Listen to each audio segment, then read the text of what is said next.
श्री सिद्धार्थ खरात, पहिले नाव सांगा आपलं. धन्यवाद. मी सिद्धार्थ रामभाऊ खरात मेहकर मतदारसंघातून आलेलो आहे.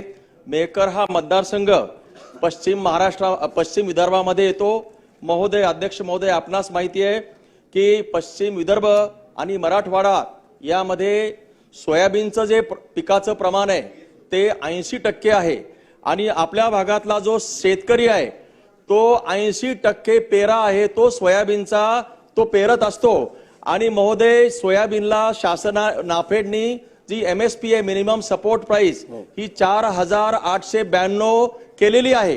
प्रत्यक्षात नाफेडची खरेदी आता कुठे सुरू झालेली आहे आणि सप्टेंबर अखेर पर्यंत सगळा सोयाबीनचा जे काही उत्पन्न आहे शेतकऱ्याच्या घरामध्ये आलेलं आहे.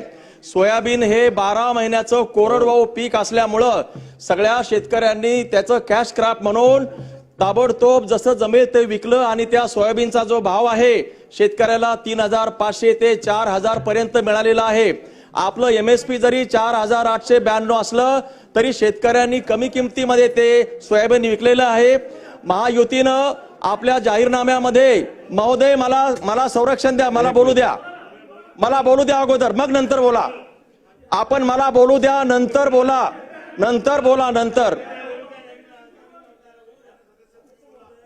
एक मिनिट बसा. सोयाबीनची खरेदी करून बरेच महिने उलटलेले आहेत. त्यांनी जे वक्तव्य केलं की नुकतीच सुरू केली, 100% खोटं आहे. यावर्षी देश पातळीवर जी काही सोयाबीनची खरेदी झाली त्याच्यापैकी रेकॉर्ड खरेदी ही महाराष्ट्र सरकारनं केली आणि म्हणून यांचं वक्तव्य चुकीचं रेकॉर्ड जाऊ नये हा नंबर 1 आणि जनतेची दिशाभूल होऊ नये नंबर 2 असे विषय आपण त्या रेकॉर्डवरून वगळून टाका ही विनंती आहे. महोदय, माझा त्या संदर्भात कुठलाही हरकत नाही, त्याच्यावर मला बोलायचं नाही. माझं असं म्हणणं आहे की नाफेडनी जी काही खरेदी केलेली आहे त्याची MSP जी आहे, मिनिमम सपोर्ट प्राइस, ही 4892 आहे.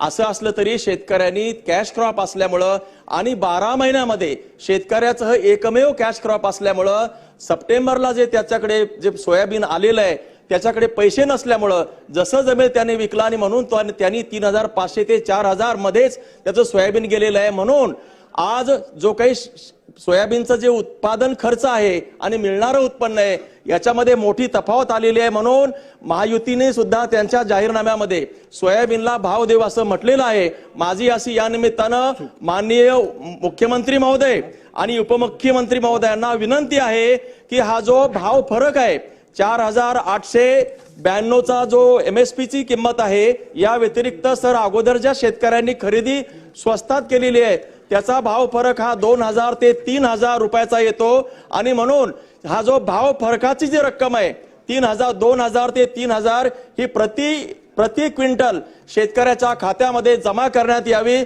तेव्हा कुठे शेतकरी वाचणारे, अदरवाईज सर शेतकरी आत्महत्येला प्रवृत्त झालेला आहे. माझ्या मतदारसंघामध्ये गुंजखेड गाव आहे, तिथे एका गावामध्ये 17 आत्महत्या झालेल्या आहे. म्हणून शेतकऱ्याला वाचवण्याची गरज आहे. दुसरं, आपण रोजगाराविषयी चर्चा अभिभाषणामध्ये झालेली आहे. MIDC आमच्या मेहकरमध्ये आणि लोणारमध्ये नावाला आलेली आहे. MIDC सुरू झालेली नाही आणि म्हणून MIDC सुरू करण्याचे निर्देश द्यावेत. आम्हाला अतिरिक्त जमीन देण्यात यावे. मेहकरचे प्रश्न आहेत, लोणारचे प्रश्न आहेत, आणखी प्रश्न आहेत. मला आपण बोलायला संधी दिली त्याबद्दल